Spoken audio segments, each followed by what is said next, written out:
Shalimar Jewelry inaugural offer. Flat 9% VA on gold ornaments, 12,500 off on purchase of 1 kg silver.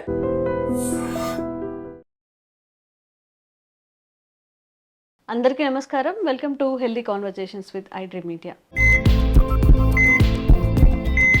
ఈరోజు traditional healer ఇంకా herbalist Anjaneya రాజు గారితో మనం ఉన్నాము. సాధారణంగా మన శరీరంలో ఏ అవయవంకి లోపం వచ్చినా కానీ దాన్ని సరి చేసుకోవచ్చు. అంటే కాలేయం కానివ్వండి, లంగ్స్ కానివ్వండి, ఊపిరితిత్తులు కానివ్వండి, ఇంకా ఎలాంటి డిసీజ్ నుంచైనా మనం బయటపడవచ్చు.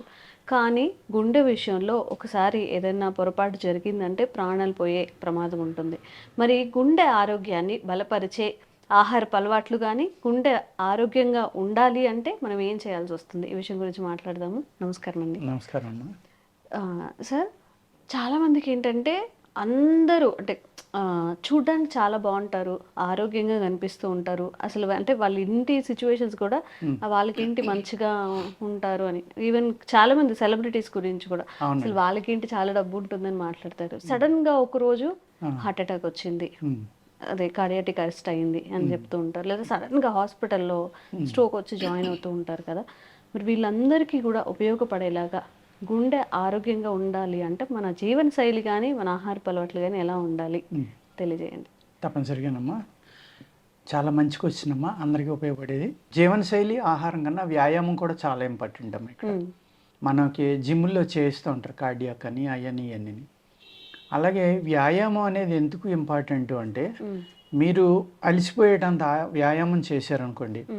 సపోజ్ మీరు హాస్పిటల్కి వెళ్ళారు, ఒక బీపీ పేషెంట్, లేకపోతే జనరల్గా హాస్పిటల్కి వెళ్ళారు. వాళ్ళు ఏం చేస్తారు, బీపీ చూస్తారు. ఎప్పుడు చూస్తారమ్మా, మీరు వెళ్ళి కూర్చున్న 10 నిమిషాలకు 5 నిమిషాలకు, అంటే మెట్లెక్కి వచ్చిన ఒక ఫ్లాట్ ఏరియా మీద నడిచినా కూడా బీపీ పెరగడానికి అవకాశం ఉంది. కాబట్టి వాళ్ళు ఏం చేస్తారంటే మీరు ప్రశాంతంగా కూర్చున్న తర్వాత మీ బ్లడ్ ప్రెషర్ నార్మల్ అయ్యాక బీపీ చూస్తారు.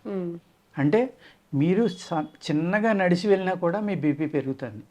అటువంటిప్పుడు వ్యాయామం చేస్తే అంత పెరుగుతుందమ్మా. ఒక సపోజ్ సింగిల్ షటిల్ ఆడేవాళ్ళు ఉన్నారు, సింగిల్స్ ఆడేవాళ్ళు, లేకపోతే ఒక టెన్నిస్ ఆడేవాళ్ళు ఉన్నారు, ఒక ఫుట్బాల్ ఆడేవాళ్ళు ఉన్నారు. వాడు గ్రౌండ్లో దిగిన కానీ మళ్ళీ బయటకు వచ్చేదాకా పరిగెడతానే ఉంటాడు కదా, ఎంత అలసిపోతాడు. అప్పుడు వాళ్ళ బీపీ ఎంత ఉంటుందమ్మా, సపోజ్ ఒక 200 ఉంది. జనరల్గా 200 ఉంటే ఏమవుతుంది, హార్ట్ అటాక్ వచ్చేస్తుంది. వాళ్ళకి ఎందుకు రావట్లేదు, అలవాటు పడ్డంది బాడీ. అలాగే ఈ స్పోర్ట్స్ పర్సన్ కానీ, ఈ అతిగా స్ట్రెయిన్ అయ్యేవాళ్ళు కానీ, ఫిజికల్గా స్ట్రెయిన్ అవ్వడం, అప్పుడు ఏమవుతుంది, హయ్యెస్ట్ బీపీ పెరుగుతుందమ్మా, హార్ట్ బీట్ పెరుగుతుంది, ఆక్సిజన్ కూడా ఎక్కువ తీసుకుంటుంది బాడీ. ఈ ఆక్సిజన్ ఎక్కువ తీసుకోవడం వల్ల ఎంత పెరిగినా కూడా అక్కడ ఏమీ అవట్లా. అందుకు వ్యాయామం అనేది చేసినప్పుడు ఒకసారి ఒక 180కో 200కో 160కో వెళ్ళింది మీరు వ్యాయామం చేయటం వల్ల, రోజు వెళ్తుంది, ఆ బీట్కి అది అలవాటు పడిపోయింది కదమ్మా మీ హార్ట్ అనేది. అప్పుడు అంత వచ్చినా కూడా మిమ్మల్ని ఏం చేయదు, రోజు చూస్తున్నాం కదా, మామూలే అనుకో. అదే వ్యాయామం చేయకుండా ఉన్నవాళ్ళు ఉన్నారనుకోండి, అసలు ఏమీ చేయరు. వాళ్ళు హ్యాపీగా కూర్చుంటారు, ప్రాణాయామం లేదు, వ్యాయామం లేదు, బాడీ రిలాక్సేషన్ ఎక్సర్సైజ్ కూడా లేదు. అప్పుడు అతనికి 180 వస్తే ఏమవుతుందమ్మా, బ్రెయిన్ క్లాటో లేకపోతే హార్ట్ బ్లాకో, హార్ట్ ఆగిపోవడం ఏయోటి జరుగుతాయి. అందుకు ఇక్కడ ఏంటంటే ఆక్సిజన్, అంటే వ్యాయామం ద్వారా ఆక్సిజన్ పెంచుకోవడం, at the same time heart beat పెరిగినా బీపీ పెరిగినా కూడా శరీరానికి తట్టుకునే శక్తిని ఇవ్వడం వ్యాయామం అంటే. అందుకు వ్యాయామం అనేది మోస్ట్ ఇంపార్టెంట్ అమ్మా. ఇక్కడ మనం ఆరోగ్యంగా ఉండాలి అంటే వ్యాయామం. ఆ వ్యాయామంతో పాటు ఏం చేయాలి, రక్తం చిక్కబడకుండా చూసుకోవాలమ్మా. రక్తం చిక్కబడడం వల్ల అసలు ఎందుకు చిక్కబడుతుంది సార్ రక్తం? రక్తంలో ప్లేట్స్ పెరిగిపోయామ్మా, ఫ్లేక్స్ అంటారు దాన్ని. మినరల్స్ అతిగా పెరిగిపోవడం కానీ, యాసిడ్స్ అతిగా పెరిగిపోవడం కానీ, ఫ్యాట్ విపరీతంగా పెరిగిపోవడం కానీ, బ్లడ్లో పర్సంటేజ్, అప్పుడు మనం ఏమంటాం, దాన్ని కొలెస్ట్రాల్ అంటున్నాం.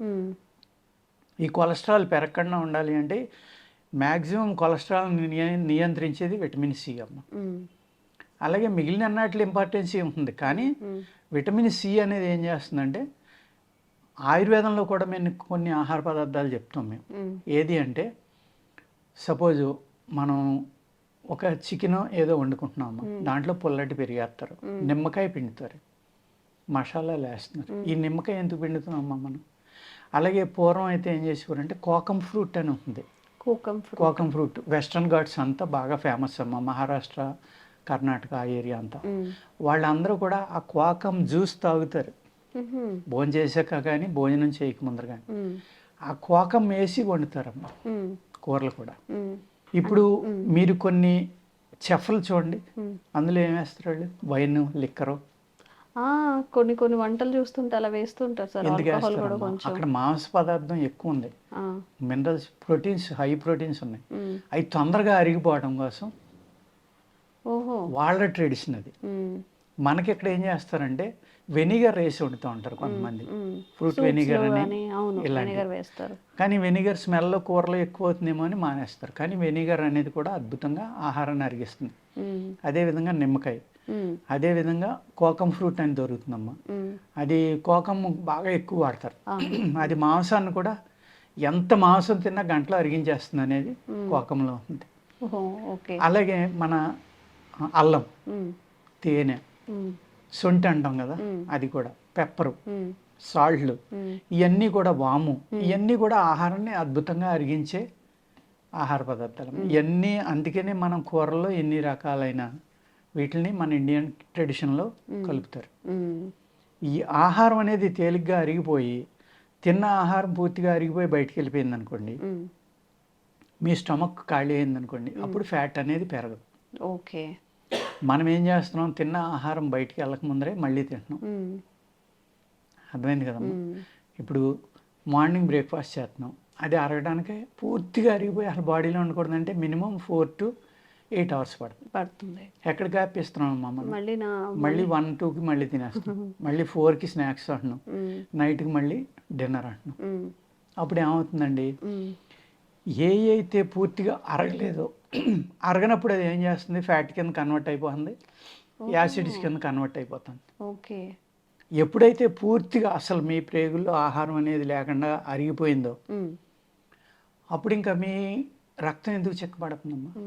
ఎప్పుడైతే యాసిడ్స్ పెరిగిపోయినాయో, ఈ అతిగా ఎన్వి తిని, ఇప్పుడు న్యాచురల్గా ఏం చెప్తారు ఆయుర్వేదంలో, 100% మీ స్టమక్ కెపాసిటీ ఉందమ్మా, 50% ఆహారం తీసుకోమంటారు, 25% వాటర్ తీసుకోమంటారు, 25% ఖాళీగా ఉంచు. అసలు ఖాళీ ఉండే ప్రసక్తే లేదు. కొంచెం ఇంకా ఒక ముద్ద ఎక్కువే తింటారు కానీ తక్కువైతే తింటలేదు. అప్పుడు ఏమవుతుందమ్మా, ఈ 25% గ్యాప్ అనేది ఉంచట్లేదు కాబట్టి ఏమవుతుందంటే ఆ టైం అనేది పెరిగిపోతుంది. స్టమక్ ఇంక 24 గంటలు అరిగించడానికే వర్క్ చేస్తాను. అరిగించలేకపోతే ఏమవుతుందమ్మా, ఈ అరిగించడానికి ఫ్లూయిడ్స్ రిలీజ్ చేస్తానే ఉంది, యాసిడ్స్. ఈ యాసిడ్స్ అనేవి బ్లడ్లో కలిసిపోతాయి. అప్పుడు ఏమవుతుందమ్మా, రక్తంలో చిక్కబడిపోవటం అనేది న్యాచురల్గా జరుగుతుంది. ఎప్పుడైతే రక్తం చిక్కబడిపోయిందో, లేకపోతే గ్యాస్ట్రిక్ ప్రాబ్లమ్, విపరీతంగా బ్లోటింగ్ వచ్చేసి అది వచ్చేసి ఇక్కడ నొక్కేస్తాం. ఇక్కడ ఉండేది హార్టే కదమ్మా, దాన్ని ప్రెస్ చేస్తూ ఉంటే ఏమవుతుంది, కొన్నాళ్ళకి దీన్ని దూరంగా నెట్టి మీ బ్లడ్ ఫ్లో అనేది బాడీ అంతా వెళ్ళిలే చూసుకోవాలి అది. అప్పుడు ఏమవుతుంది, దాన్ని నెట్టడానికి ప్రయత్నిస్తుంది, ఇటు ప్రయత్నం, అప్పుడు అన్ఈవెన్నెస్ అనేది తయారవుతుంది. అప్పుడు గుండె దడ రావడం, గుండె నీరసం రావడం, ఈ రక్తం చిక్కబడిపోవడం వల్ల ఇప్పుడు మీరు అనేక కేసులు మనం పేపర్లో చూస్తున్నాం, టీవీలో చూస్తున్నాం. యంగ్ పీపుల్ కూడా హార్ట్ అటాక్ వచ్చి చనిపోతున్నారని, 18 years, 20, 25, 28 ఇలాగా. చాలా సందర్భాల్లో అదే జిమ్ చేస్తూను, కాలేజ్లో స్పీచ్ ఇస్తూను సడన్ గా అప్పుడు దాకా బాగుండి ఒక్కసారి కొలాప్స్ అయిపోతున్నారు. అయిపోయిన వాళ్ళు హాస్పిటల్ దాకా వెళ్ళట్లేదు. పూర్వం 90% దాకా హాస్పిటల్కి వెళ్ళేవారు, ఇప్పుడు 10% కూడా రీచ్ అవ్వట్లా, ముందరే కొలాప్స్ అయిపోతున్నారు, వాళ్ళు చనిపోవడం కూడా జరుగుతుంది. ఎందుకు జరుగుతుంది, రక్తం చిక్కబడిపోవడం. ఎందుకు చిక్కబడిపోతుంది అంటే కరోనా అంటున్నారు. కరోనా వైరస్ అనేది రావడం వల్ల, లంగ్స్ పాడవడం వల్ల, బాడీలో ఆక్సిజన్ సప్లై తగ్గిపోవడం వల్ల అందరికీ ఎంతో కొంత ఎఫెక్ట్ చూపించింది. అది చూపించడం వల్ల కొంతమంది అంటున్నారు, వ్యాక్సిన్ వల్ల కొంతమంది అంటున్నారు, అనేక రీజన్స్ చెప్తున్నారు. ఏది నిజం అనేది ఆ భగవంతుడికి తెలవాలి. కానీ గుండెని జాగ్రత్తగా కాపాడుకోవాలి అంటే మీరు ఈ ఏదైతే కొంచెం విటమిన్ సి తగ్గకుండా చూసుకోవడం, ఐరన్ తగ్గకుండా చూసుకోవడం, నెక్స్ట్ మీరు తిన్న ఆహారం పూర్తిగా అరిగిపోవడం. అలాగే దానికి మనం ప్రివెన్షన్ కావాలంటే అర్జున అంటారమ్మా, తెల్లమద్ది అంటారు, అలాగే తిప్పతీగ. ఈ తిప్పతీగ కషాయం, తెల్లమద్ది తిప్పతీగ కలుపుకుని కొద్దిగా బెల్లం అందులో కలిపి ఎర్లీ మార్నింగ్ కనుక తీసుకుంటే ప్రతి సంవత్సరం ఒక 2 నెలల నుంచి, ప్రాబ్లం ఉన్న వాళ్ళు 6 నెలల దాకా తాగితే ప్రాబ్లం కూడా సబ్సైడ్ అవ్వడానికి అవకాశం ఉంది. మనకి రేపొద్దున ఇది రాకూడదు అనుకుంటే ఆహార నియమం పాటించి వ్యాయామం చేయడం అనేది ఫస్ట్ థింగ్ అమ్మ. సెకండ్, ఇప్పుడు నేను చెప్పే 2 మూలికలు కూడా హార్ట్ మీద చాలా అద్భుతంగా పనిచేస్తాయి. చేస్తాయి. ఈ తిప్పతీగ అనేది ముక్కలు కట్ చేసుకుని దాన్ని కచ్చబచ్చగా నలగొట్టి ఒక 3-4 అంగుళాల ముక్కను నీళ్ళలో పాడేసుకున్నామా, అదే నీళ్లు ఉదయం సాయంత్రం పడుకునేటప్పుడు ఆ నీళ్ళని తీసుకుని తాగొచ్చు కూడా. ఓకే. అలా కాదు, మాకు ఇంకా మంచిగా కావాలంటే ఈ అర్జున వృక్షం యొక్క తాట బార్క్ అంటాం కదా, తోలు అంటాం మనం తెలుగులో, అది తీసుకుని ఆదివారం తీసుకుని నీళ్ళు నారబెట్టుకుని చిన్న చిన్న ముక్కలుగా కట్ చేసుకుని దాన్ని పౌడర్ చేసుకుని ఒక పావు స్పూన్ పౌడర్ వేసుకుని ఆ తిప్పతీగ రసంలోనే కషాయంగా కాసుకుని మార్నింగ్ తాగితే కనుక మీ హార్ట్ ఆరోగ్యం చక్కగా బాగుపడి, అలాగే కొలెస్ట్రాల్ తగ్గాలి అంటే కనుక వెల్లుల్లిపాయ పసుపు అద్భుతంగా పనిచేస్తాయి. కూరల్లో కొంచెం ఎక్కువగా వేసుకుంటూ పసుపు వేసుకోవడం, లేకపోతే తేనె కలుపుకున్న మాత్ర చేసుకుని ఉదయం ఒక మాత్ర సాయంత్రం ఒక మాత్ర పసుపు మాత్ర మింగటం వేడి శరీరాలు కొంచెం ఇబ్బంది పెడతాయి ఈ రెండు కూడా, కానీ ఫ్యాట్ కరగడానికి చాలా బాగా పనిచేస్తాయి. డిహైడ్రేట్ కూడా అవుతాం కదా సార్ పసుపు కొంచెం ఎక్కువగా తీసుకుంటే. ఎక్కువ తింటే డిహైడ్రేట్ అవుతుంది. వెల్లుల్లి కూడా దానివల్ల కూడా జరిగేది అదే, కానీ ఫ్యాట్ని కరిగించడంలో అద్భుతమైన పాత్రను పోషిస్తాయి ఈ రెండు కూడా. ఓకే. ఈ విధమైన జాగ్రత్తలు తీసుకుంటే గుండె ఆరోగ్యాన్ని చక్కగా కాపాడుకోవచ్చు. ఏదైనా అండి, మనకి ఎక్సర్సైజు, మనం ఏం తింటున్నాము, ఏ టైంకి నిద్రపోతున్నాము, ఈ 3 ఫ్యాక్టర్స్ మీదే మన ఆరోగ్యం అంతా డిపెండ్ అయి ఉంటుంది. తప్పకుండా కొంచెం హెల్దీగా ఉండేలాగా కాస్త టైం చేసుకొని ఎక్సర్సైజ్ చేయడానికి, ఇంట్లో వండుకొని తినడానికి ట్రై చేయండి. తప్పకుండా మీ గుండె పదిలంగా ఉంటుంది. Thank you so much sir. నమస్కారం అండి.